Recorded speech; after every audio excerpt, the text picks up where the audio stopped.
floor, everything. Basically, our house was cut in half. There's no floor, there's no walls, there's no nothing. We just lost our entire business. The whole neighborhood's devastated. Wiped out. Some people don't want to come back. How's safe for any of us? This is more than just a flood. You know, another house crashed into mine and ripped it off the foundation. 4 months to build, and in 4 hours, Mother Nature took it all apart.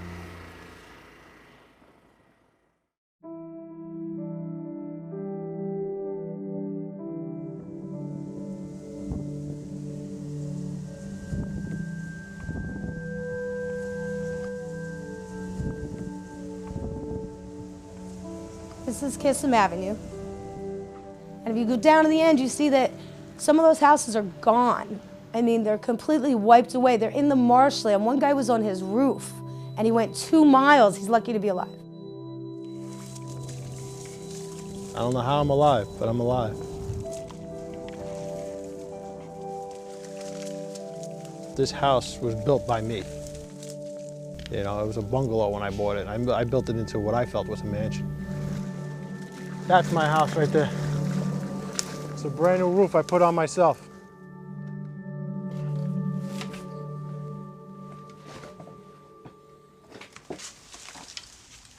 That's it. Spider-Man room. He wanted a Spider-Man room. Getting the colors to match. That Spider-Man up on the wall, it took me hours to get that perfect. We went to sleep listening to the waves. We woke up and drank coffee looking at the ocean. It was beautiful here. You know, very wealthy people get that, not middle-class people like me. You know, I had no intention of ever leaving here. But now, the insurance money that I've gotten so far, it won't rebuild a house in New York City. You know, $250,000 doesn't rebuild a house in New York City anymore.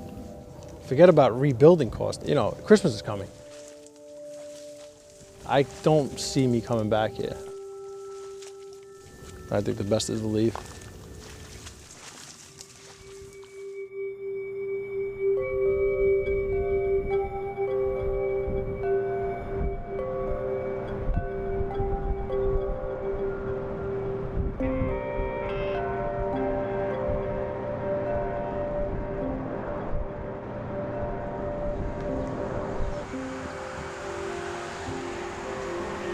I've been here since 1974.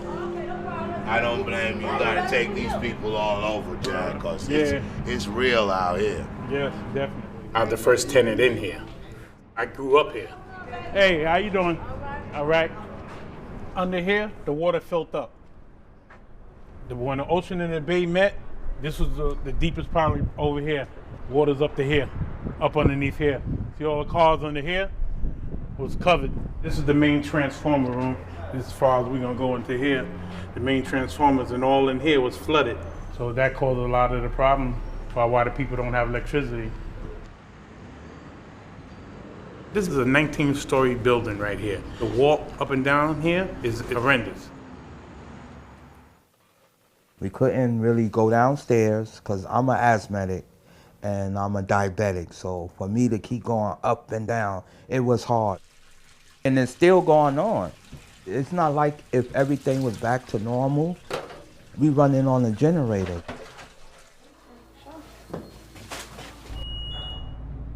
It still hasn't been stabilized. It's on and off. It's 1 minute it's on, next minute it's off. It hasn't been stabilized at all. And it's dark, so I'm gonna have to run back and get a flashlight. And this is one of like the dark floors right here, so you can really get a good look of how, just imagine this with none of these lights. So when the lights first went out, I walked up the steps and I was scared. I'm a girl, it's dark, I don't know sick-minded people hide in the staircase, wait for somebody. I was scared to even talk because I didn't even want anybody to think I was in the staircase. I don't feel safe, I don't feel comfortable. Whoever is in charge of housing should really work harder to make people feel like they're at home. Because right now, this isn't feeling like I'm home.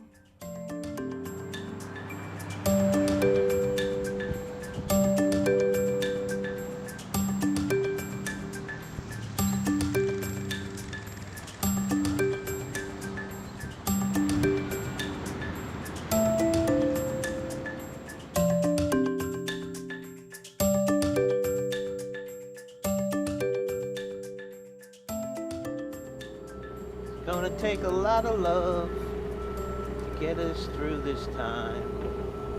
It's gonna take a lot of love to make it work out right. We are in the front of 10 4th Avenue, Ortley Beach, New Jersey. It's a 2-family house, side-by-side, duplex. The first floor is totally destroyed, and the second and third floor, thank God, still intact, and we're still on the foundation. So.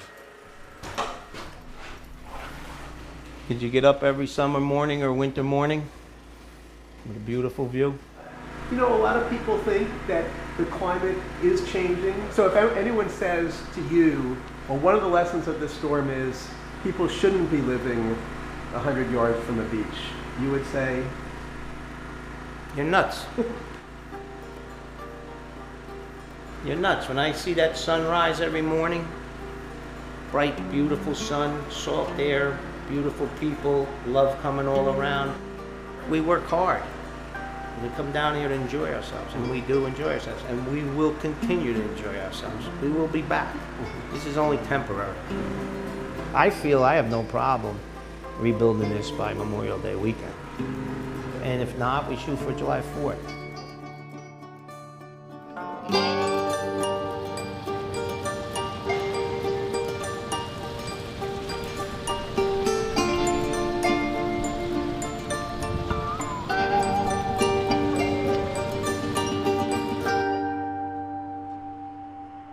This is our market. It had refrigerators, grills, counters, huge lobster tanks that my husband built right here. And we had to take everything up, even the floor. It was demolished. All construction is a nightmare, and then all of a sudden it gets done. Yeah, although it's created a lot of anxiety. Ralph didn't sleep a wink last night. He woke up super anxious. And I just see days passing and things not getting done, and it gets really frustrating. Here's one that is no good. That's from the truck. That was on the floor of the truck. You can see where the water rose up to it. See, once it gets wet, it's no good. And this is our food truck. The water came up to here, and it flooded the truck engine. I could really kick myself, as my husband said to me on Sunday night, do you think we should move the truck up to Hit Street? And I said, oh no, it'll be fine. And if we had just done that, like driven the truck 2 blocks, I would be out on the street serving food right now. There are 2 challenges I see right now. Money, waiting to have our loan applications approved. Getting things done immediately before it gets so cold that you can't do anything. Right. And there's a lot of like not getting done going on right now. It's not that. It was Thanksgiving, you know, we had a snowstorm in the middle of it all. If we miss our season, we're screwed.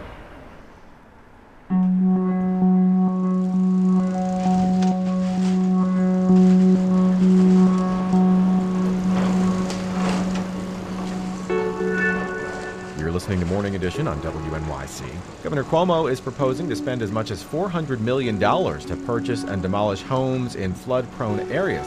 There are some parcels that Mother Nature owns. She may only visit once every few years. New York Times reporter Thomas Kaplan joins us now. FEMA has done this for a long time. New York wants to do a much more expanded buyout program. Homeowners would be able to sell their homes to the government for the pre-storm market value. You know, we have 182 houses, and out of the 182, 174 says we want to be bought out.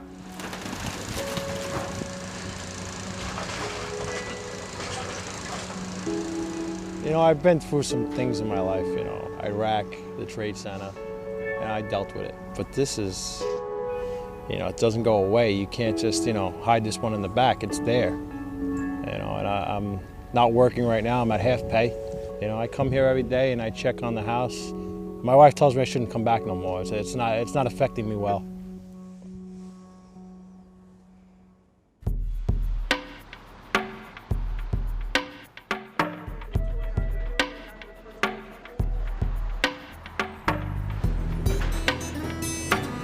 We got a new management company now, so we got to see what they do, how they do.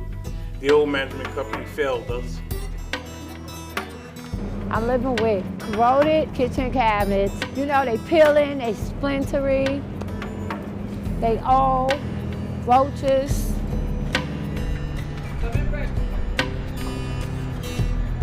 We were brought in here by a city agency, the Housing Development Corporation, who knew that there was some physical and financial distress in the property. We were supposed to take title the day Sandy hit. These buildings have been neglected for quite a long time, and to have to see people living this way is upsetting. We have over 300 vacancies. So one of the thoughts we had when the disaster hit was to figure out a way to connect with FEMA and the city and state agencies to work with people in the Rockaways who were displaced from their homes, some temporarily, some permanently, and possibly offer them a place to live.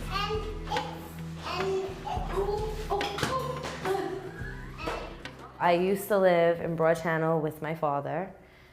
When I was displaced because of the storm, I stayed with the kid's father, and then I stayed with my sister in her house, which also needs to be fixed. And now I'm staying here in Ocean Village, and I'm planning on staying here for a while.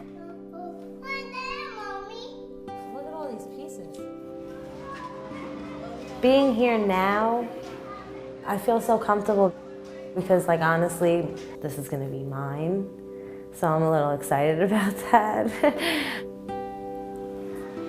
Sandy pushed me to, like, be completely independent. The help that FEMA gave me because I lost everything, it helped me go out on my own pretty much.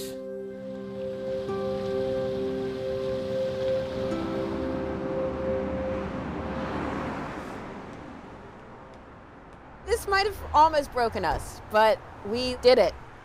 I got lobster in my tanks, I got rolls in my kitchen. I'm feeling some serious crustacean elation.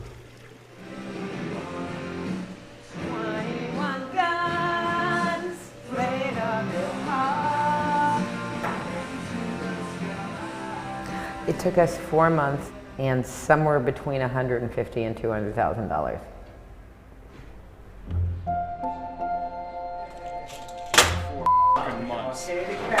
Working to the very last minute?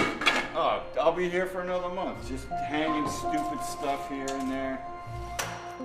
I'm just so excited to be open. I hope people come to Red Hook, though. We've lost a lot of our residents, and it's really important that the community comes down and supports us and all the businesses here. Hi there. Mike Bloomberg, Thank you so much for coming in. How you Mayor doing? Bloomberg, Commissioner Walsh from SBS. This is our first lobster roll that we sold.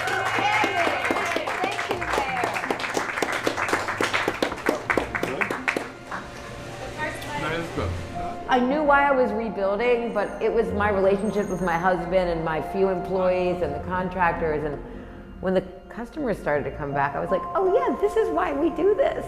You know, we do this because this is why, because we want to make you happy. We want you to eat lobster.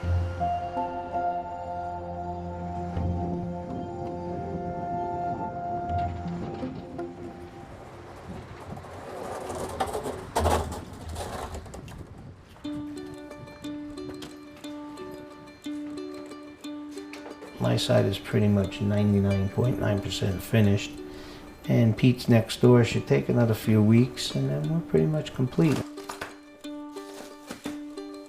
Bob is, he's our neighbor, and right now he's our only neighbor. She's got most of the furnishings. Tomorrow, the girls' twin beds are coming, and then we should have all the furniture.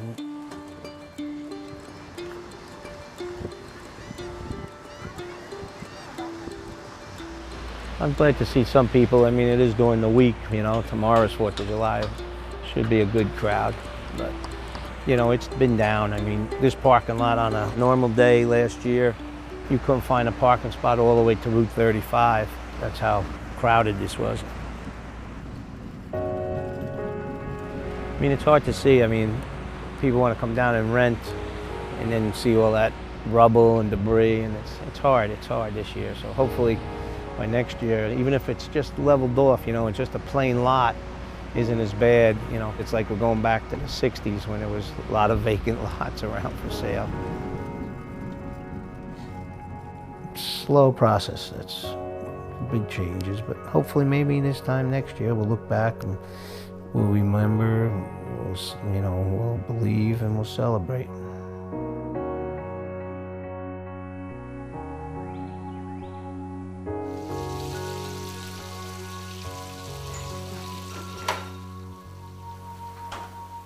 How was your second day at camp, Peach? Good. Do you like it? Uh-huh. What are you doing? You going swimming tonight? No, next Monday. How you doing? You know, we used to spend summers in the backyard enjoying what we had. Now we enjoy the world. You know, we'll the local world. You know, we'll go out. We'll go to a water park. We'll, go up to the Poconos. Anything we can do to have a good time with the kids and make new memories after the storm. That buyout letter could be coming today.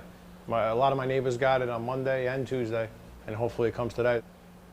An entire neighborhood got together and said, we want to sell. And it was easy for the governor to come in and say, all right, you know what, I'm going to buy Oakwood Beach first. Why? Because everyone wants to leave. It's tough to come down here. I try not to come down here anymore. It doesn't affect me well. You see everything you lost. You see your life that was here and how much has changed in 8 months. They built a road right out here. And they went out there with an excavator and they tore the house down. It was ripping down a piece of my life. It was ripping down everything I worked for. I think it took 16 trucks to take all the debris away. And they tore the house completely down with all my belongings and drove it out of here. Yeah, I think they decided that this land probably should have never been built on.